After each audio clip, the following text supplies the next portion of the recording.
just what you're aiming for. And as Dion says, the first step is the auction. Yeah. Should we take a look and see what they bought?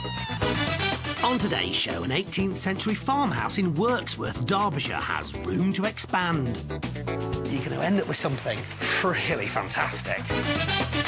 In Blackhall Colliery, this mid-terrace has damp problems. Best expand the windows to fit the frames. Huge gap here. You can actually just push that out, no problem. And in Chatham, Kent, this plot has a huge bonus. Planning permission for not one, but 2 new properties to be built here. All these properties were bought at auction. We'll find out who got them and how much they paid when these homes went under the hammer. You bought it, sir. This is the market town of Wirksworth in Derbyshire. It had quite an industrial past and was once a centre for cotton milling, lead mining and stone quarrying. So it's got a great industrial heritage, but Wirksworth these days is used more by people exploring the beautiful Derbyshire Peak District that surrounds it. And it's a lovely spot in its own right. Now, just on the edge of town is this. It's a 2-bedroom former farmhouse. Fantastic. Let's take a look. The guide price for this lot, £200,000, and yes, it looks like it's a bit tired. But so would you if you'd been around since 1700. Well, what have we got? Stairs down to the cellar facing you there. I'll explore that possibly a bit later. But over this way, and you've got your main living area. And whoa, I love this. That is a wood-burning stove to beat all wood-burning stoves. And it looks by the pipework that that's actually providing central heating. And I bet it does a fantastic job as well. What a cosy environment that's going to create. Little feature windows with the large sort of area here because the walls are so thick, probably just solid stone. But these window seats are a really nice feature. You've got a beam. Shame about the light. Now, in terms of the layout, it gets a little bit strange. It's all fairly OK up until here, but then look at that. That's a kitchen. And off it, a bathroom. So, you know, doesn't really particularly work like that. Sad to see the bathroom downstairs. But you know what? It's character and it's, yeah, wonderful. Imagine this place lovingly restored with a fire roaring away in the stove and a family and pets all snuggled up and warm. Oh, I'm coming over all romantic. In an armchair by the fireside, just big enough for 2. What is charming are all the nooks and crannies. Next to the kitchen is a big pantry, and if you feel the need for one, there's room for a wine cellar in the basement. And the charm offensive just continues with the second reception room. I just love all the period features. Upstairs, though, is a disappointment. Only 2 bedrooms and a very small loo. Though, let's take a look out the back and I'll tell you some good news. The good news is that it's got planning permission, which basically primarily uses this area to create, well, what's here. You've got a whole area, it's double-storey extension, downstairs, a large kitchen breakfast room, and then out the back to where I'm standing now with even more sort of lean-to conservatory space. Upstairs, above that, a master bedroom and another bedroom. So ending up with lots more space down here. The good news is it's been passed. However, it does stipulate in the planning permission that you do have to keep some of the existing walls. We are in a conservation area. That's going to be fairly critical. It could push up the cost, but you're going to end up with something really fantastic. And was asked what I'd do. I'd build a dream house just for 2. The farmhouse and its planning permission are very desirable, but there's more if you're interested. There used to be a paddock attached to the property, but that has been parcelled off as a separate lot at auction. However, it does have planning permission to build a 3-bed house on this plot.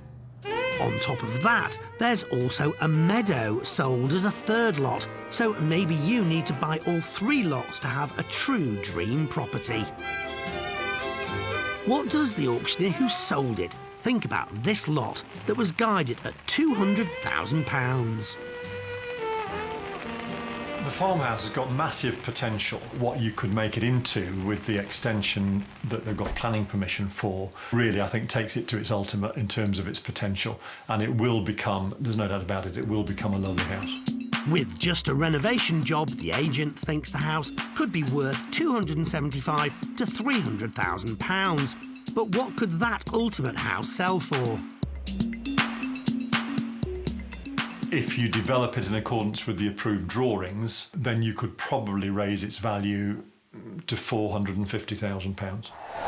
Well, even without the plans for extending this place that have been passed, this is a charming property. I have no doubt it got lots and lots of attention when it went under the hammer. A lovely opportunity, ladies and gentlemen, fairly scarce, I might add. Would you like to start me on it at 220, 210, 200?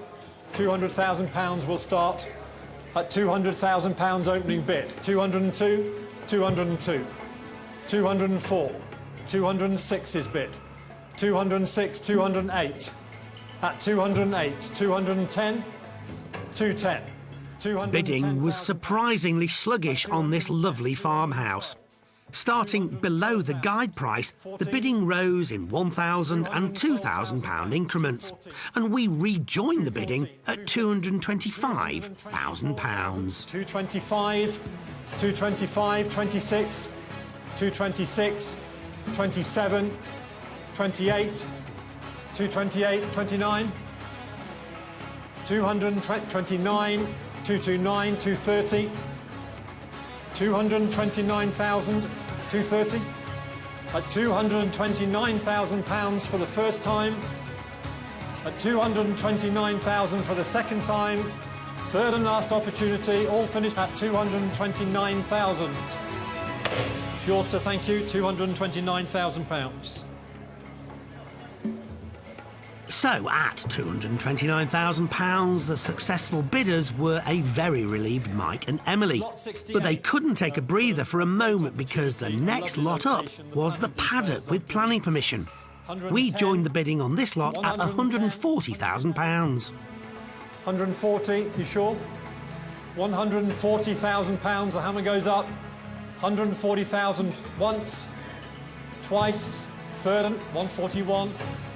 142, 43, 143, 144, 144, 144,000, 145, 145 and 6, £145,000, 146, definite, we've done that before, £146,000, once, twice, third time. Sold at 146, same buyer. And so they made it a double. But could they make it a hat trick? The meadow was the final lot in this section, and we joined the bidding on this item at £44,000. 44,000 on the back wall, 45, 46, 46, 47, 48, 48, 49. £48,000 then we're selling for the first time at 48, for the second time at 48, third and last opportunity, all done at £48,000. Sold on the back at 48, 112, thank you. And so they miss out on the third lot, but their total £375,000 spend has given them the house and the paddock at the back. Now don't be sad. Don't be sad, 'cause 2 out of 3 ain't bad. Mike, Emily, great to meet you both. Thank you. Likewise. Congratulations. Thank you. So, tell me why you wanted to buy this place.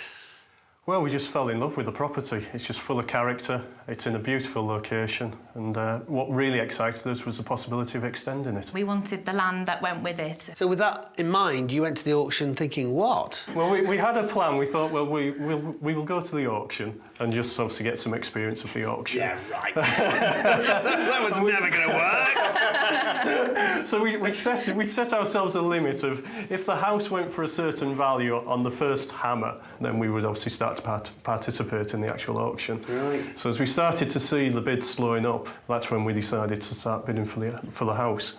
And thankfully we secured the house. So that's good. Yeah. That's the first tick. Then what happened? We decided, OK, we've got the house, we're now committed. So we then started obviously bidding on the building plot. Thankfully we secured the building plot as well. So that was really stressful at that point. Yeah. So that was part 2, but it still wasn't over. Absolutely. No, it was the worst bit, the last bit. Yeah, so obviously 2/3 of the way through the experience, feeling confident that we could secure the land. So off we started. It was myself against another gentleman, and unfortunately I just felt that it was going too high. It was becoming crazy for money for the land. But anyway, let's get back to some positives. You got the house and you got the bit of land, and what are you going to do with it? Big plans, double the size of the extension, hopefully open up the cottage at the top, the two bedrooms. Double the size of the existing extension? That's there at the moment. Yeah, you're going to stick basically with the plans that are in place? Yes, basically. Yeah. And we hope to open up the bedrooms and make them a mezzanine floor. In the plans that they are at the moment, it blocks up the cellar, but we're not going to do that. We've had people, give us quotes of what it could cost to open up the cellar, and hopefully have that as a little room and make it of a feature with lighting and keep it warm. And Can be my bolt hole, that's the plan. If I know anything about kids, then the couple's 8-year-old Harvey and 11-year-old Eleanor will be commandeering that space. I'm excited for this family. This is going to be a great home. What's the plan, I wonder, for the plot they bought? Well, we've got mixed plans. We're not sure yet exactly what it's going to be. Probably 18 months' time. We might have it as a holiday let within the grounds. We don't know yet. We've not finalised what we're going to do. So Mike is a company director, and he will be leaving the project managing to Emily, and she'll be combining that with her role as a full-time mum. This is a big project, and this house, rather than the land, will be the priority. But it isn't going to be straightforward. we've got to jump through hoops first with planning to get the spec of the windows right. They won't let us start until they've seen draw up of the windows. So we've got to go. Unfortunately, we didn't realise we had to go through all these rigmaroles, really, didn't we, to get there? Because they'll probably want to check out the stone you're using and the roofing materials and all that kind of stuff. An example of the windows as well. So we've got to get on with all of that now. And then as soon as all of that's been approved, we hope 6 months. Yeah. So, do you have any idea of the budget? Yes, we've got a rough idea. We're budgeting for about £100,000 with about 20% contingency. Right. Yeah. Split between doing this place and building the extension. Yes. Yeah. But leaving the building plot and all that kind of stuff at this moment in time. That'll be the next phase, 18 months' time. About 18 months' time, yeah. Well, listen, congratulations to you both. Good luck. Thank you, Martin. We can't wait to see how it all turns out. Thank you. Thank you. Thank you. So, Mike and Emily, not surprisingly, falling in love with this place and going to turn it into their dream home. Kind of sticking to the plans with a few tweaks here and there, but I just can't wait to see how it all turns out. You can find out later in the show.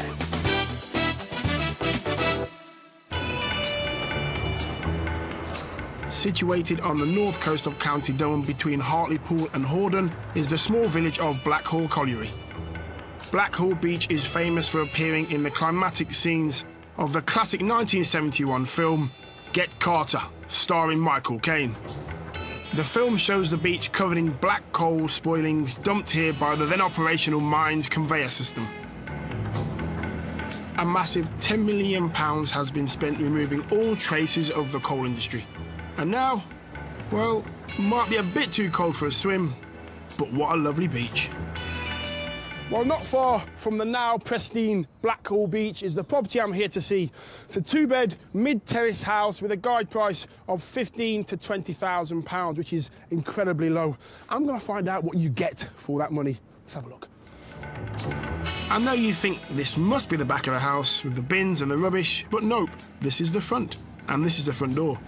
The very sticky front door. That was hard work, getting in the building.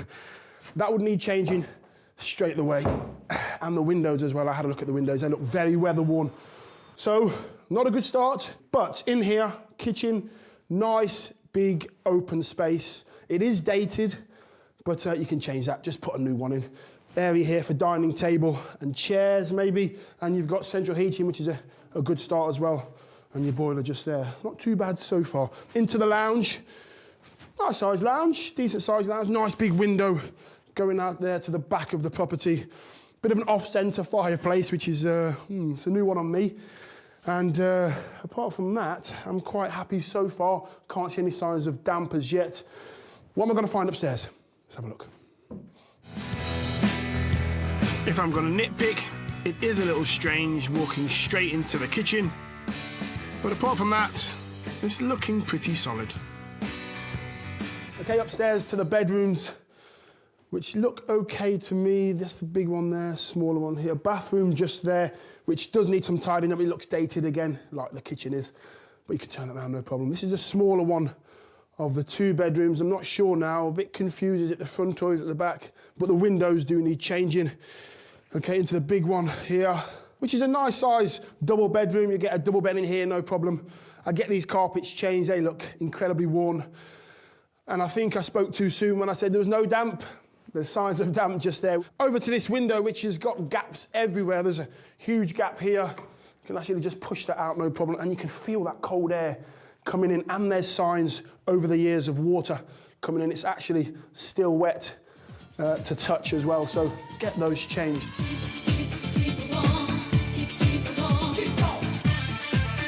Yes, this house needs to be made wind and watertight.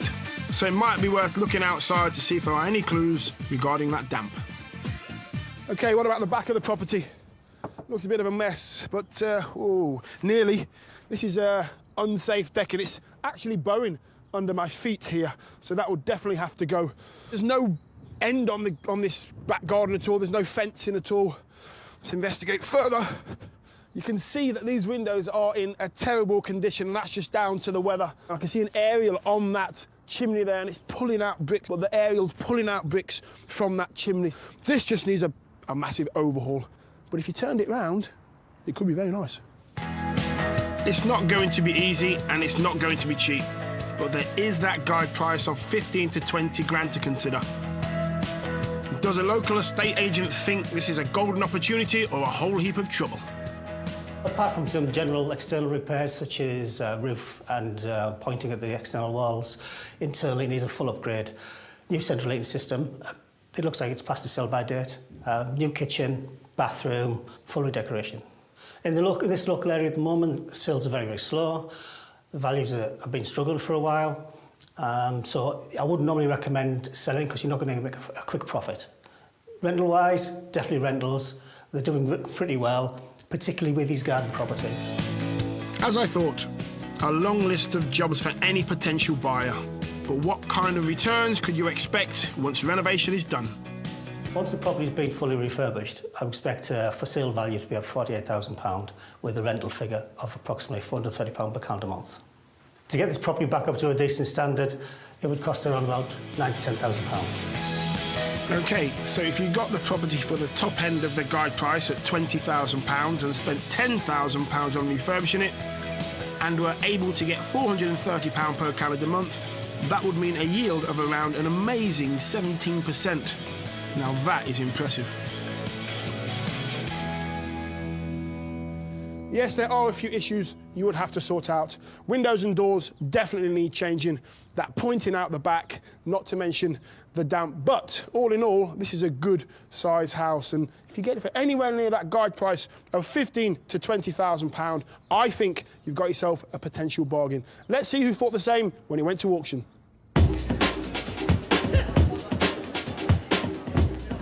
Blackhall Colliery, Hartlepool, 15 to 20,000 pounds a guide. Seems cheap to me. 2-bedroom mid-terraced home requiring a scheme of refurbishment. Where are we going to start?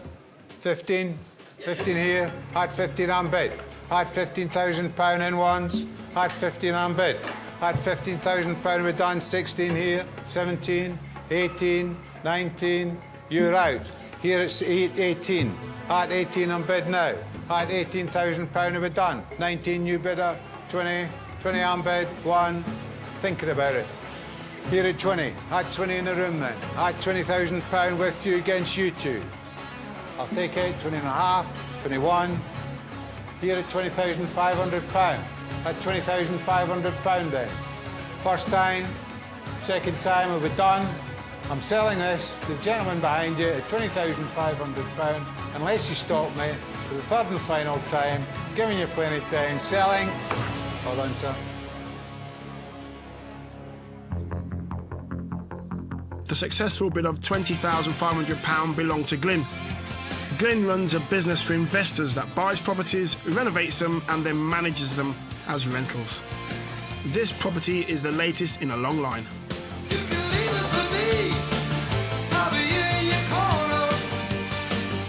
Sharp-eyed viewers might recognise Glyn, as he's been on the show before in 2013. Hi Glyn, nice to meet you. Hi, and you? Tell me about the auction first and foremost. How was it? It was good, busy night. It was a lot of activity there. Because you bought it for somebody else? An investor, yeah, bought correct? it for an investor, yeah. And tell me, how does that work? What's the ins and outs of that when you're buying for somebody else? I go and look at properties, give them a quotation for what I feel it needs spending on it to bring it up to a rental standard. And quite often they don't even come and see them themselves. So then with our own building company, we then do the refurbishment, find tenants and manage it for them and do maintenance afterwards as well. So now you've got this one. This is for an investor as well. You're going to turn it around, you're going to rent it. What are you going to do to it? We can put new windows, new front and back door, fascias and guttering will be sorted, fences will be done, the garden will be made over. It's pointing on this wall out here. Kitchen will get a makeover, as well as the bathroom. We'll strip and plaster the stairs, landing, new carpets and decorate through. So Glenn, tell us, I've seen some damp upstairs in one of the bedrooms. Can you tell me what you think that is causing that? It might be flashing around the chimney, or maybe there's a tile missing or something, but that will be, looked at and put right. And what budget has the investor given you to turn it all around? 8,000. And you think that'll be enough? Yeah, probably majority be on the windows and the doors. Yeah. And how long are you expecting that to take you? Probably about three weeks. To get the whole property done from start to finish? 3 weeks? Now that is impressive. Glyn's own team of builders will be starting on the house right away. With investors making returns like 17%, getting the property refurbished as soon as possible is the name of the game here. He's been in the building game since he was an apprentice, so clearly knows the building and property trades, and it's all about getting this house ready for rental. So Glyn, tell us about the exterior of the house. What are you going to do with the back garden, front garden? We'll clear this. The decking needs, removing from there. We'll be putting a fence out the back. Obviously, we talked about pointing, so that will all get done. Well, Glyn, good luck. I hope it works out for you. Thank you very much.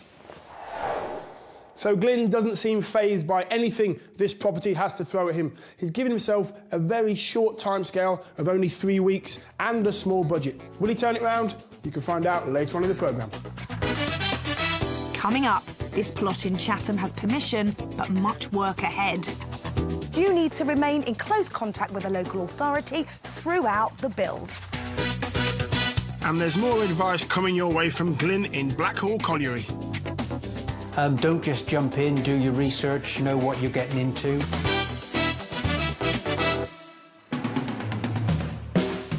Back now to Wirksworth in Derbyshire, a delightful market town that we first visited back in 2012. It was home to this promising 2-bedroom former farmhouse that had a guide price of £200,000 plus, and fortuitously, planning permission already in place. You've got a whole area, it's double-storey extension, downstairs, a large kitchen breakfast room, and then out the back to where I'm standing now with even more sort of lean-to conservatory space. Upstairs, above that, a master bedroom and another bedroom, so ending up with lots more space down here. Yes, I was a big fan of this house and its potential, but it would require some deep pockets and some level heads to be realised. Enter husband and wife, Mike and Emily. who bought the property on auction day for £229,000. They fell in love with the property and were eager to create a family home for themselves and their 2 children, Eleanor and Harvey. You're going to stick basically with the plans that are in place? Yes, yeah, basically. Yeah. And we hope to open up the bedrooms and make them a mezzanine floor. So, this property was destined to become a family home.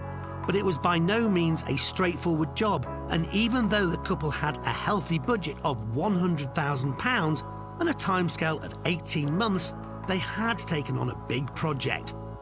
It's almost 2.5 years since we last visited, and clearly from the outside there has been big changes. So will it be the cat's whiskers inside?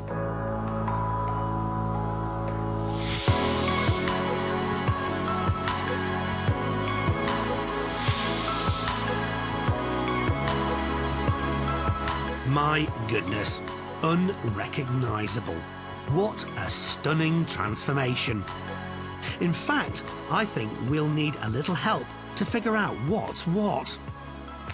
So this was the original kitchen. Around about here was the original back door, and you can see where the stonework starts to change from the dressed brickwork here.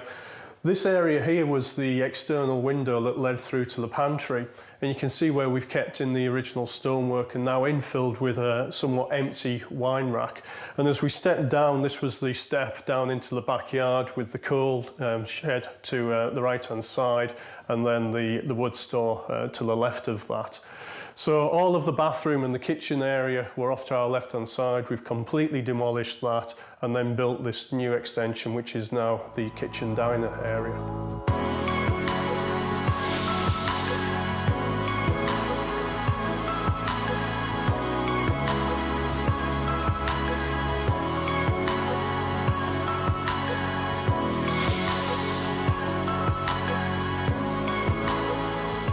This stunning new living room leads into a guest room cum games room, complete with fold-out bed.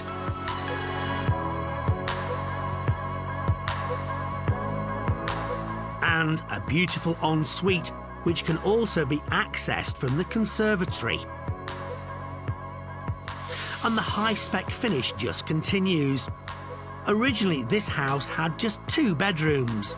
There are now 1, 2, 3, 4 double bedrooms, 3 of which have their own ensuite facilities, all on this upper floor. The 4th and master bedrooms have Jack and Jill access to the bathroom, and at the moment Emily and Mike use the 4th bedroom as a dressing room. So with that downstairs guest room, this house now has 5 bedrooms, 4 bathrooms and a very flexible layout. Not only is the finish fabulous, Emily and Mike have succeeded in creating a family-friendly home for Harvey and Eleanor, though just not with the plans that came with the house. So despite purchasing the property with full planning permission, when we actually come to look at the property and review the plans in more detail, we actually discovered that we were unable to access the new extension from the original property, that the roof height was incorrect. So we reviewed this with a new architect and we discovered that we had to go back to planning. Unfortunately, what we thought was going to be a minor amendment and literally take a matter of weeks, we had to go and get full planning permission over again. So that took us a further 3 to 4 months to get full planning. So we used the opportunity to take advantage of going for full planning to make some further changes, which included changes to the conservatory, changes to the front garden, and also being able to utilise the cellar. The original plans actually had the cellar filled in with concrete and a downstairs toilet placed over it.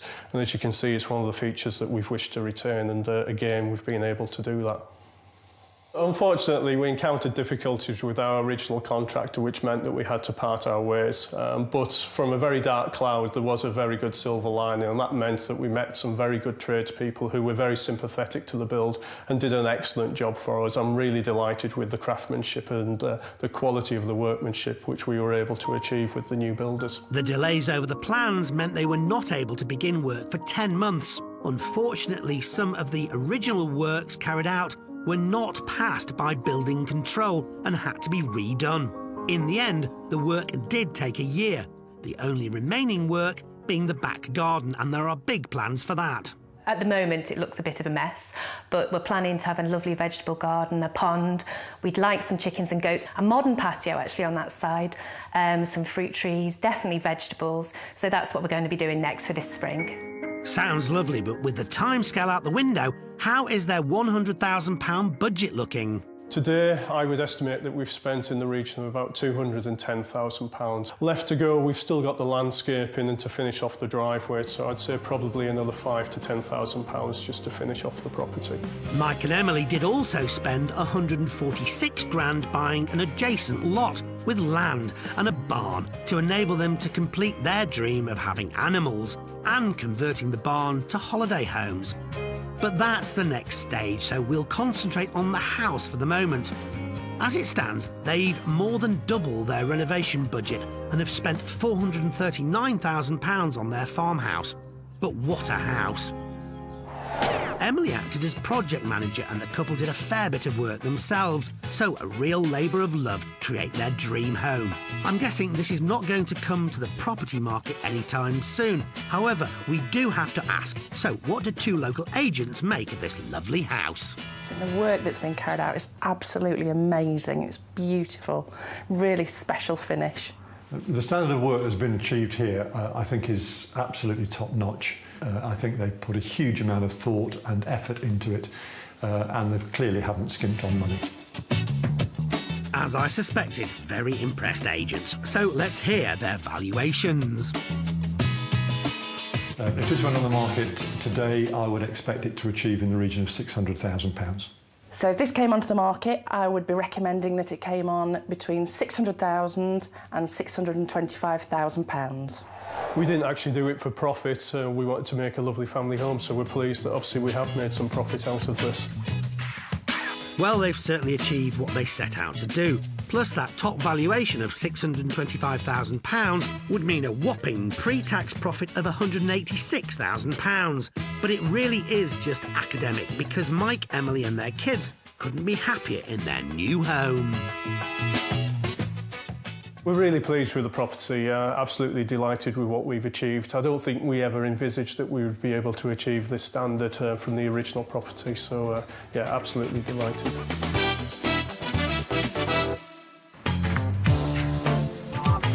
I'm here in Chatham, Kent, one of the 5 Medway towns. And it's a green and leafy area with great schools and even has its own football club, Chatham Town FC. Now, it's not far to the auction lot I'm here to see. Let's hope it doesn't fall foul of my expectations. Well, this family-friendly spot is off to a good start so far. Along this attractive tree-lined road is the lot I'm here to see. Now, it went to auction with a guide price of £140,000 to £150,000. Now, it's hidden behind this gate here. What am I going to find behind? I do love a surprise. So, behind the gate, you have... a pretty big plot of land. Now, that guide price might sound expensive for this, but not when I tell you it already has planning permission for not 1, but 2 new properties to be built here. That's 2 semis, each with 3 bedrooms and 2 bathrooms.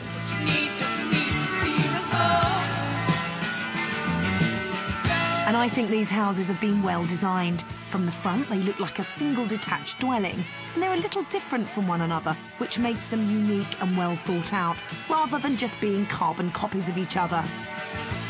But a potential sale price of £150,000 to give up a little bit of your garden, well, it makes you think, doesn't it? Now, originally, the planning permission for these houses was turned down, and that was due to their confined back gardens. Now, each garden now will only be 7 to 9 metres in depth and 5 to 6 metres in width, which won't be for everyone because they'll be small. Unfortunately, that is often the price you'll pay when you buy a new build house. And if you like period features and a sense of history, well, these properties will not be for you. However, they do appeal to a lot of people as they're more more energy efficient, they're chain-free, and if you buy early enough on in the build, well, you might be able to have a say into the design. Really, it's a matter of personal preference, and I think it could be argued that new build houses, well, they're more practical. So small gardens on an old garden site, that's slightly ironic. And there's another small problem that might slow progress down here, in that plans may have been passed, but building regulations haven't yet been obtained. And of course, there'll be the challenges of getting all the services in, gas, electricity, water, drains, so there's still an enormous number of things to sort out here. As with any planning application, there are conditions attached to this development. And I think it's worth me running through these so you know what to expect if you take on a similar project. Firstly, the development must be started within 3 years from the date of the decision. Secondly, no development can take place until samples of the proposed external materials have been shown, such as bricks and maybe even roof tiles. And also you have to consider both hard and soft landscape works. They have to be submitted and approved by the local authority too. These are fairly standard regulations, but it's a worthwhile reminder that even once you have planning permission, you need to remain in close contact with the local authority throughout the build. So what does the local estate agent think about the plans, and in particular, the small gardens? With new builds, you tend to find that the gardens are smaller. It tends not to be a problem when you are looking to resell or indeed rent the properties out. You do have access to local parks as well in the area, so it doesn't deter from sale. But most importantly, how do the figures stack up? Once the properties have been built, I would put a value of between £220,000 and £240,000. And that's times 2, of course, so that could be a value of up to £480,000. And what about the rental market?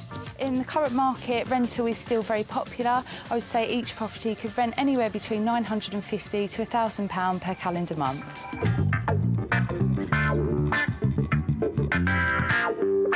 This might only look like a little patch of garden land at the moment, but that planning permission makes it, oh, so much more than that. These semis have been well designed, and once built, there could be some serious money to be made here. Let's see who agreed when we went to auction. Lot 34, East Land, with planning permission for a pair of 3-bedroom semi-detached houses. 140 may I say, can be 130 then. 130, bid, I'm on the way, 130 and 5. 135, 135, 140 now. 140, 140 I'm obliged, 145 it's against you. Take 2 if you wish. 142, now 5. 147. 150 can I say? 148. 148, 149, 150 and 1. So competition for the land was hotting up. And we rejoin the auction with bidding now at £190,000. 190 and 1 and 2 and 3 and 4 and 5 and 6 and 7. £196,000 I've got. 197 I'm looking for. We're all done at 196 then for the first time. 196 for the second time. Third and final time at £196,000. You bought it, sir. Well, 3 of you have bought it. And so after a bit of a tussle, the successful bid of £196,000 was made by...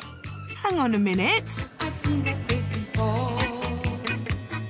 That's Builder Ray, who's got 30 years' experience in the industry and who I met back in 2012. He and his sister Louise were doing a bit of property developing as a hobby. But from a renovation of a house to a plot of land and a new build, whew, that's quite a jump. I need to find out more from Ray.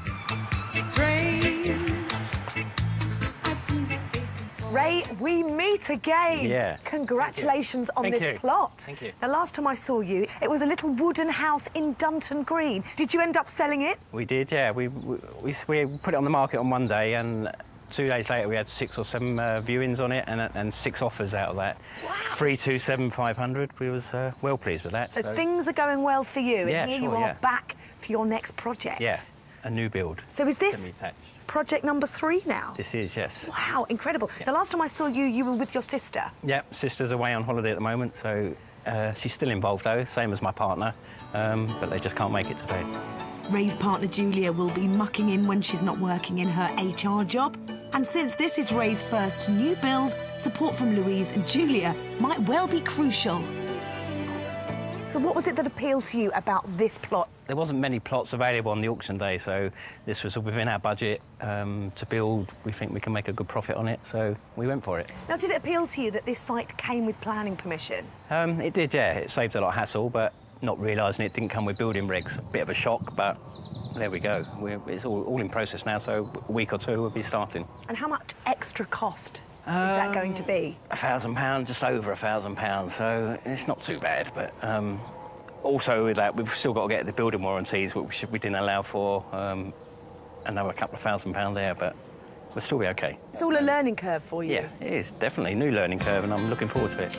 And so Ray is already learning the hard way, and that's that new builds are different from renovations. There's certainly more hoops to jump through. And so despite 30 years building experience, he's just a rookie when it comes to building a house from scratch. First time. First time. So how do you feel yourself about starting out as a house builder? I mean, this is a really different deal for you. Nervous and daunting, but I think I'll be OK. I mean, I put it down to being like build a big double extension. It's nothing different really, but you're not joining on to nothing. You're just doing a completely new build. So now, are you going to be laying the bricks? I can lay bricks, but I'll probably take 3 or 4 times longer than a bricklayer. So I shall get 2 bricklayers in, and probably 3 or 4 weeks they'd have it all up. So cost-wise, it's not going to cost that much. And then your expertise is all the other bits and pieces. Yeah, I mean, I'm going to do all the groundwork. Roof, everything else. I'll get my brother-in-law to do the electrics. We get someone in to do the gas, and everything else will be me. So what's your budget for this build here? I'm going to say 120,000 to do both houses. It's going to be tight, but I think we can do it. Is that absolutely it? That Kitchens, is, bathrooms, groundwork, everything, driveways, gardens, landscaping. That's the lot. That is it. 120,000, Yep. 60 grand a house. Yep. Time scale? I'm going to say 10 months, but my partner and sister say a year. So you say a year for the telly, but 10 months in your head. So I'd like to so do we it in won't 10 tell months. you off. No, I'd like to do it in 10 months, but I see no problem with that. I think we can do it. Now, I know you've been really working hard at this. This is really what you want to do because God, yeah. you love it. Yeah. Are you taking a wage yet? Are you actually earning any money out of it? How's it working financially for you? My lovely partner supports me, but I take a minimum wage just to cover household bills at home. And then at the end of it, we just split the profit. Are you excited? I am excited. Can't wait to start, but we can't start yet till we get I building love regs. it that you've got more energy and a newfound love for building. Yeah. It's great I really to see can't you wait, again, yeah. and I'm sure we're going to meet again in the future. I think we will, yeah. Congratulations, Ray. Well done. Thank you very much. Well, Ray might have 30 years of experience in the building industry, but he's never built a whole house from scratch before, let alone 2. So I'm sure there'll be lessons for him to learn along the way. But I hope this does prove a profitable venture for him and not double the trouble. You can join me later on in the programme to find out how Ray gets on. So we've seen what one of our buyers has achieved. What about the other 2? Yes, did everything go to plan? I think we should find out. Back to the northeast and the village of Blackhall Colliery, where I looked at this 2-bed mid-terrace. It had an odd back-to-front sort of feel about it and wasn't in a great state, but that was reflected in the guide price of 15 to 20 grand. There was definitely work to do, and the work started right at the front door.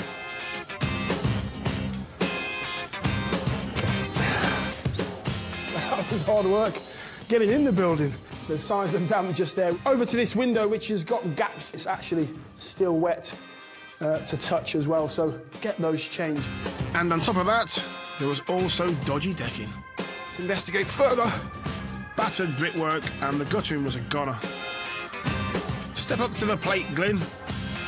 He didn't pay £20,500 for this for himself. It was bought for an investor. Glyn runs a company that sources rental properties for investors, buys them, renovates them, and then maintains them once they are rented out.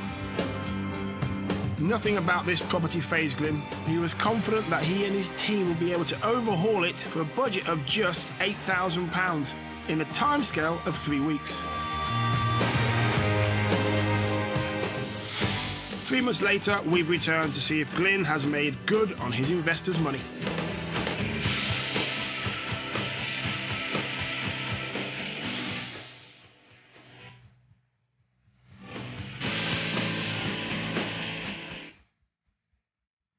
With tenants clearly already in, the downstairs has been freshened up with new flooring, a lick of paint, and in the kitchen, new units. And I'm also glad to see that those dodgy windows have been replaced. Upstairs and everything has been freshened up with new paint and carpets. Plus, in the master bedroom, that damp has been dealt with. We had a damp patch on the ceiling in here. When we looked on the roof, there was 2 cracked tiles. They were easily changed. It's all watertight up there now. The ceiling's been, repaired. In this room also, the window was particularly bad, so the new replacement windows made a huge difference to this room.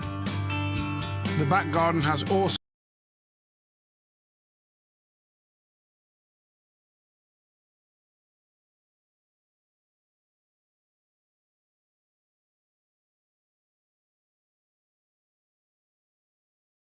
The idea here is that they've pushed up the fence line in the back garden in order to create some off-street parking, which is a real bonus.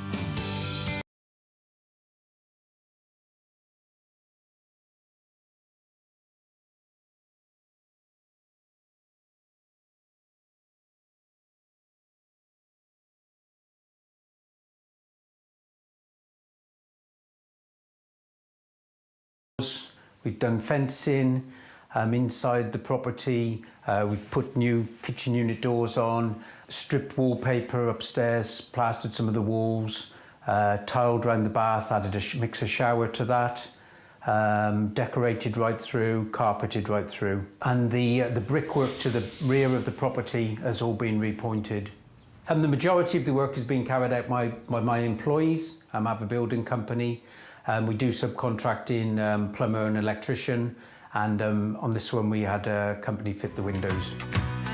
So for Glyn, this one has been pretty straightforward, but how did he find tenants so quickly? For finding the tenants, the day we picked the keys up from the estate agency, on the way back from the estate agent I received a call, somebody looking for a property in the area. So I came straight here, arranged to meet with them. They liked the house when I talked through what we'd be doing to it with the refurbishment, and they moved in the day that it was completed. So Glyn has been able to fulfil one promise to the investor by finding a tenant, but did he stick to the budget and timescales that he quoted? I said that the budget would be £8,000.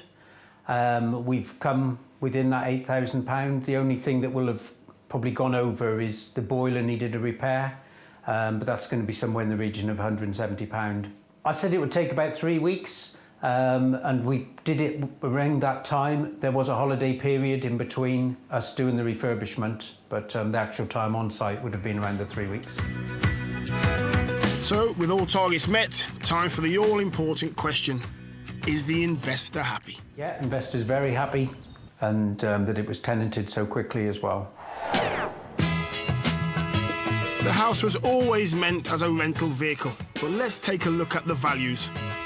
It cost £20,500 at auction and has had £8,000 spent on it, so a total of 28.5 grand. What did 2 local estate agents think about it? This is my second time to visit this property, and it's been upgraded to a decent standard.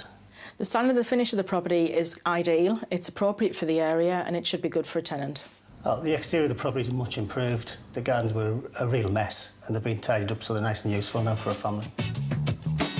So with the estate agents impressed, let's hear the valuations. If I was to put this property on the market for sale, I would expect to achieve around about £48,000. If this property was put back on the market, I would expect it to achieve £54,950. I was expecting it to come in around £50,000, so yeah, I'm both OK with that. Glyn's ballpark figure of £50,000 would mean a pre-tax profit of £21,500. But this house was bought for its rental yields, and Glyn already has a tenant in place. How will the valuations of the agent stack up with his current rental figure? If we do advertise this property for rental, I would suggest it should be on for £400 per calendar month.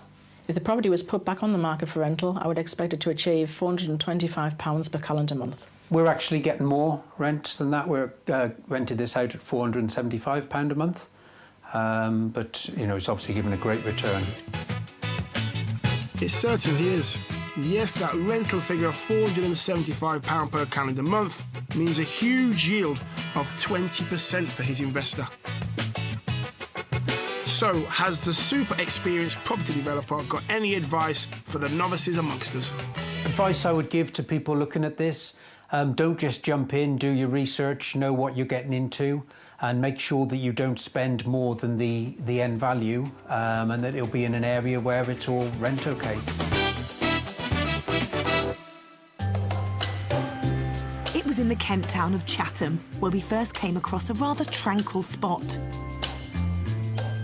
The current residents already came supplied with their houses, but for human habitation, some building work would need to be done. Planning permission was already granted for 2 semi-detached, 3-bedroom houses, making it a rather sought-after lot. And the man who emerged triumphant from the auction was Ray, who, together with his partner Julie and his sister Louise, purchased the land for £196,000. And although he'd been in the building trade for over 30 years, this was to be his first new build.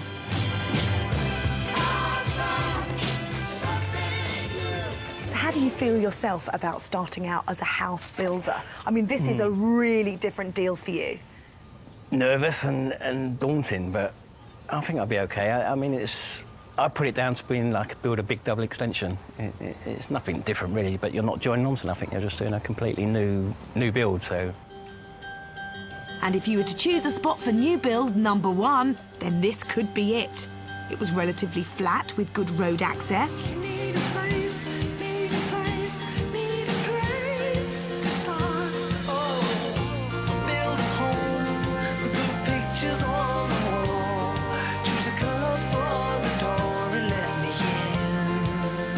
And with a budget of £120,000 to build both properties, Ray was hoping he could complete his premier new build in 10 months to a year.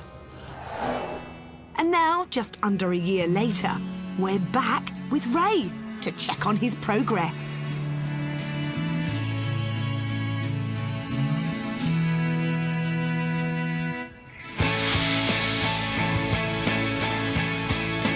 Wow, both semi-detached houses are up and looking good. Not bad for starters, Ray, not bad at all.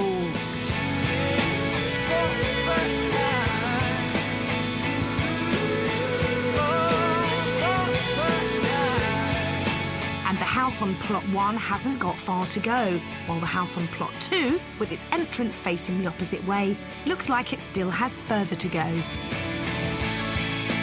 The layout on plot 1 ground floor is as you come into the hallway here. On the right, we have like a downstairs cloakroom. Next to the downstairs cloakroom is a utility cupboard with all the electric services in. On the left opposite that is a kitchen, where the kitchen's started to go in now, and we're just waiting for the granite people to come and do a template there. Opposite the kitchen is the stairs up to the first floor, and then to come in through the hallway into the lounge area, out to patio doors onto a patio in the garden. The layout works really well in this house. It's not a massive house, but I think it'd be a nice family home. Upstairs there are 3 bedrooms, 1 reasonable double, a smaller single, and then the master bedroom complete with ensuite. And the house will be finished off with a good-sized family bathroom. What about the second semi-detached house? Plot 2 has got the bedroom over the garage, which makes it slightly bigger than plot 1, but it's still 3 bedrooms, main bathroom and ensuite. Well, it will be when it's finished. This second semi needs a bit more work and a bit more imagination to see the layout, but the structure is taking shape, and that's a year since we were last here. Ray has actually only been working on this house for around 8 to 9 months, with initial delays getting the building regulations sorted and then getting the utilities in, especially the drains. It's been a protracted process. But at last, he can see the finishing post. Plot 1, we're 97% there. Plot 2 is probably 50%, so 2 or 3 weeks on plot 1 and then probably a month or so on plot 2. And certainly what we can see so far looks pretty promising, and I really like the look of these properties. Ray clearly has worked very hard to get to this point. My main role is just overseeing everything. The only outside contractors I've had is the bricklayer and the roofers. I've done everything else on my own, really, and just now we've got a local tradesman in just to help us with the finishing touches. But has all his input meant he was able to stick to that £120,000 budget? Total budget, yeah, we're probably at 120,000 now, actually. We've probably got 30,000 left to spend, so it'll probably be about 150 in the end. The reason we've spent more than budget is mainly utilities, drainage, building regulations, so it's just been added on. Yes, those utilities came at a cost. The drains alone cost £8,000 to get sorted, and the rest cost in the region of £10,000. And with his projected total spend of £150,000 on top of that £396,000 purchase price, Ray and his partners will have sunk £346,000 into their 2 semi-detached houses. So has all the effort and money been worth it? What do 2 local estate agents think of what Ray has built so far? Having looked around these 2 properties, I think they're very smart. The quality of build is first class. I think the properties are of very good standard. A lot of thought's been gone into them. I think the layout's really good. It's good that they're unusual. Plot 1 is a bit different from plot 2, and plot 2 is facing the rear. If the properties are completed to the same standard as I've seen today, they're going to be excellent. Well, pretty positive responses, and in fact, Ray has had a number of inquiries from potential buyers. But will all that result in some financial reward for a project which, when completed, will have cost £346,000? Once these properties are finished, I would anticipate them selling for around about £250,000 each. If the properties were brought to the marketplace today, I would envisage an asking price of £250,000. I think that's probably what about we was looking at, 250. I think if we clear 250, we'll be happy. £250,000 apiece will make this a £500,000 project, which could see a pre-tax profit of around £154,000. Less expenses, of course, which certainly seems worthwhile. And though Ray has no plans to let the houses out, they do have a rental potential of between £900 to £950 per month, which would equate to an annual rental yield of around 6%. But most importantly, will Ray's first new build be the first of many? Definitely, yeah. It's been a learning curve, but I'd definitely like to do one again. Maybe just 1 house next time, not 2. It's been an experience and I'd like to repeat it. Many different people buying all kinds of properties for lots of different reasons, and there's more every day. So get in on the auction action. Yeah, here on Homes Under the Hammer. We'll see you next time. Goodbye. Goodbye.